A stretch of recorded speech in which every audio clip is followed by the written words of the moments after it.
यो जति पनि नाम मुछिएका जसरी एउटा सरकारै परिवर्तन गर्न सक्ने शक्ति भएका मान्छेहरू जसरी अर्बको ठेक्काबाट चाहिँ हत्याएर चाहिँ गुम्ल्याउने सक्ने चाहिँ व्यक्तिहरूलाई जसरी कानुनी दायरामा ल्याउनु भएको थियो, अरू मान्छेहरू समातिने भट्टाभट भइरहेको थियो, कुनै राजनीतिक चाहिँ पार्टीबाट संरक्षित भएर बसेकाहरूलाई पनि कानुनी दायरामा ल्याइरहेको थियो, त्यो चिज सबैभन्दा मलाई मन पऱ्यो। अब शेरबहादुर देउबा आर्जु राणालाई पनि अब चाहिँ छानबिनमा ल्याउनुहुन्छ भन्ने कुरा थियो, अहिले चाहिँ फेरि त्यो हराइसकेको छ। के उहाँको कार्यकाल नभएर अथवा उहाँ गृहमन्त्री नभएरै रोकिया हो?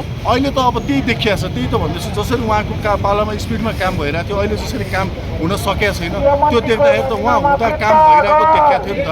त्यो भएको भएर चाहिँ उहाँ नै आउनुपर्ने देखियो क्या, यो स्थितिले पनि त्यही देखियो। र उहाँको हामीले चाहिँ निष्पक्ष काम गराइबाट चाहिँ हामी यस्तो मान्छे चाहिन्छ भनेर उहाँको समर्थनमा आज यहाँ राजीनामा फिर्ता हुनुपर्छ भनेर। अब यो तपाईँहरूको आन्दोलनका चरणहरू कस्ता कस्ता हुन्छ अगाडि? होइन, हाम्रो सिम्पल, हामी राजीनामाको लागि माइती घरमै बस्नेछौँ। हामी कुनै आन्दोलन गर्ने, कुनै चाहिँ घोषणा गर्ने भन्ने होइन। हामी यहाँबाट शान्तिपूर्वक अनसन बसेर धरना दिएर आवाज उठाएर यहीँबाट तपाईँहरू हुनुहुन्छ, मिडियाकर्मी साथीहरू हुनुहुन्छ, साथ दिइराख्नु भएको छ।